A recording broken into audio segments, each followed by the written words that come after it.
Bismillahirrahmanirrahim. Assalamualaikum warahmatullahi wabarakatuh. Perkenalkan, nama saya Ica Puspitasari dari kelas 3B Hukum Ekonomi Syariah.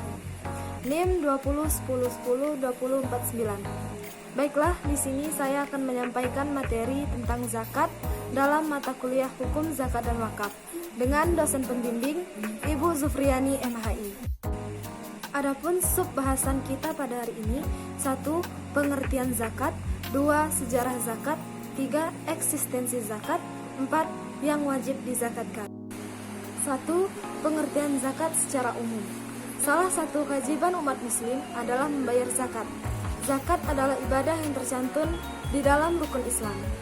Bagi setiap muslim yang memiliki finansial yang stabil atau mampu, wajib baginya untuk membayar zakat kepada orang yang membutuhkan. Zakat berasal dari bahasa Arab yang artinya menyucikan. Zakat adalah bentuk sedekah pada umat Islam. Zakat diperlakukan dalam Islam sebagai kewajiban atau seperti pajak. Di dalam rukun Islam, berzakat ada di urutan ketiga setelah sholat. Meskipun zakat diwajibkan bagi umat Islam, tidak semua orang bisa berzakat.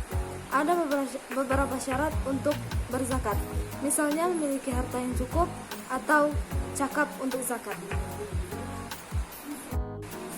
2. Sejarah zakat. Sejarah singkat zakat.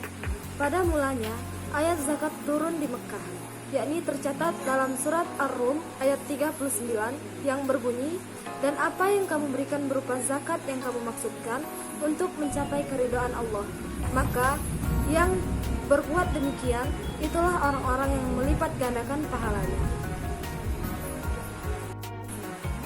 Pada tahun pertama hijrah ke Madinah, kaum muhajirin bekerja keras untuk menghidupi diri secara layak. Kaum muhajirin memiliki keahlian berdagang yang cukup mumpuni. Mereka melakukan perdagangan di pasar dan tidak mau memberatkan kebutuhan ekonomi kepada saudaranya, kaum Ansor. Kaum muhajirin tidak membawa banyak perbekalan saat pindah ke Madinah.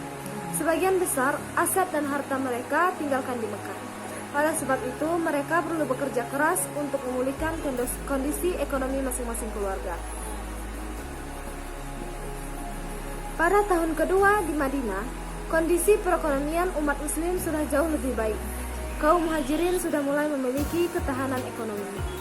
Dalam kondisi tersebut, Rasulullah SAW memberikan kewajiban wajib zakat. Rasulullah SAW mengutus Mu'adz bin Jabal untuk menjadi kadi dan amil zakat di Yaman. Nabi Muhammad memberikan nasihat kepada Mu'adz untuk menyampaikan kepada ahli kitab beberapa hal. Di antaranya adalah kewajiban berzakat dengan kalimat, "Sampaikan bahwa Allah telah mewajibkan zakat kepada harta benda mereka yang dipungut dari orang-orang kaya dan diberikan kepada orang-orang miskin yang ada di antara mereka." 3. Eksistensi zakat.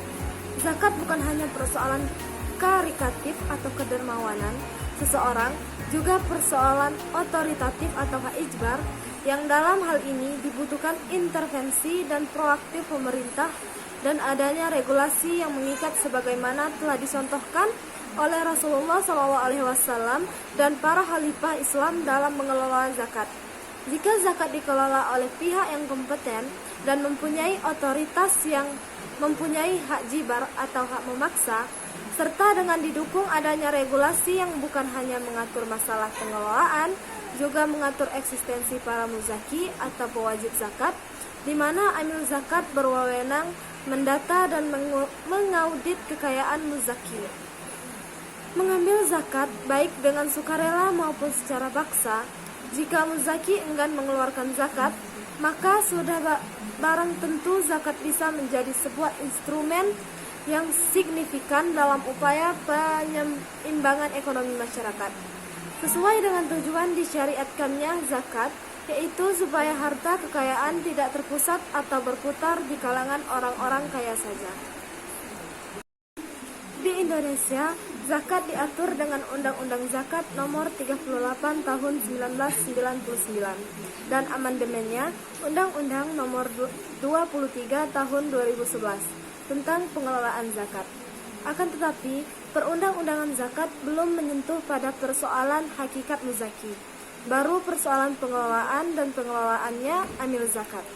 Namun, Undang-Undang Zakat relevan dengan amanat konstitusi negara berupaya jaminan terhadap warganya untuk melaksanakan ajaran agamanya, melindungi fakir miskin, dan untuk mewujudkan kesejahteraan masyarakat Indonesia. Sebagaimana tercantum dalam pasal 5 ayat 1, pasal 20 ayat J, pasal 29, dan pasal 34 Undang-Undang Dasar 1945 dan sesuai dengan sila ke-1 Pancasila. Yang keempat, yang wajib dizakatkan. 10 jenis harta yang wajib dikeluarkan zakatnya adalah: 1. Zakat emas dan perak. 2. Zakat piutang. 3. Zakat uang kertas, cek, dan sejenisnya. 4. Zakat perhiasan. 5. Zakat mas kawin. 6. Zakat perniagaan. 7. Zakat hasil pertanian. 8. Zakat hewan ternak. 9. Zakat tabungan dan investasi. 10. Zakat barang temuan. Baiklah, mungkin itu yang dapat saya presentasikan. Jika terdapat kesalahan, saya mohon maaf. Saya tutup dengan wallahu muwaffiq ila aqwamit thoriq. Wassalamualaikum warahmatullahi wabarakatuh.